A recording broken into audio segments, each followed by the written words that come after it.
আসসালামু আলাইকুম everyone, welcome back to my channel. আপনারা সবাই কেমন আছেন? আশা করছি ভালোই আছেন।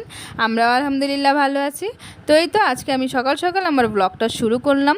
এখানে হাজব্যান্ড সকাল সকাল বাজার নিয়ে আসছে। এখানে ছিল 4টা ইলিশ মাছ, 2টা গরুর মগজ, আর ছিল কিছু কাঁচা বাজার। যেমন ছিল এখানে দেখেন কতগুলো ধনেপাতা, দেখেন কতগুলো ধনেপাতা নিয়ে এসেছে। এগুলো ধনেপাতাগুলো আমি এখন সংরক্ষণ করে রাখবো ভাবছি। আর এখানে ছিল বেগুন, তারপরে কাঁচামরিচ আর ফুলকপি। এই বেগুন হচ্ছে আমি ভাজবো, আর এই বেগুনটা দিয়েই কিন্তু আজকে বেগুন আলু দিয়ে ইলিশ মাছ রান্না করব। তো এখানে আমি আজকে তাড়াহুড়ো করে রান্নাবান্না করে নিচ্ছি।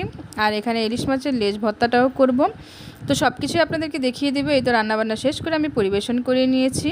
তো তাড়াহুড়ো করে রান্নাবান্না শেষ করলাম, আর এখন চলে যাব আর কিন্তু স্কুলে। মেয়েকে নিয়ে স্কুলে যাব। আমি মেয়েকে আর কি ছোটোবেলা থেকেই নিয়ে যেতাম। এখন কিন্তু মেয়ের যেহেতু বড় হয়েছে, তো ওর পাপার সাথেই যায় আর ওর পাপার সাথেই আসে।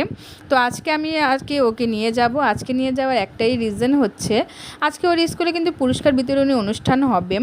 যেহেতু স্পোর্টস ডে হয়েছিল, তো স্পোর্টস ডেতে কিন্তু সবাই অনেক খেলাধুলার আয়োজন করা হয়েছিল। অভিভাবকদের জন্য কিন্তু খেলার আয়োজন করা হয়েছিল বালিশ ছড়া খেলা। তো ওই বালিশ ছড়া খেলায় কিন্তু আমিও পার্টিসিপেট করেছিলাম, আর আমি কিন্তু ফার্স্টও হয়েছি। তো ওইটারই পুরস্কার নিতে আজকে স্কুলে চলে গেলাম। তো আজকে স্কুলে আর কি কী করলাম না করলাম সবই কিন্তু আপনাদেরকে দেখিয়ে দিব। ভিডিওটি স্কিপ না করে ফুল ভিডিওটি দেখবেন। তো আমি এখানে গার্ডিয়ানদের সাথে নিচে আড্ডা দিচ্ছিলাম, আর উপরে পুরস্কার বিতরণ অনুষ্ঠান হচ্ছিল। তো এখানে আমাকে প্রিন্সিপাল ম্যাম কিন্তু আমাকে আমার গিফটটা হাতে তুলে দিল।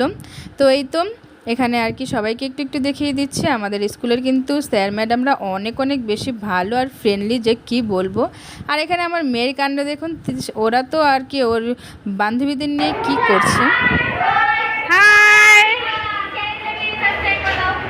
ওকে, thank you so much, thank you. দেখলেনই তো, ওরা কিন্তু এরকমই করে। আজকের মতোই কিন্তু বিদায় নিচ্ছি গাইজ, আল্লাহ হাফেজ।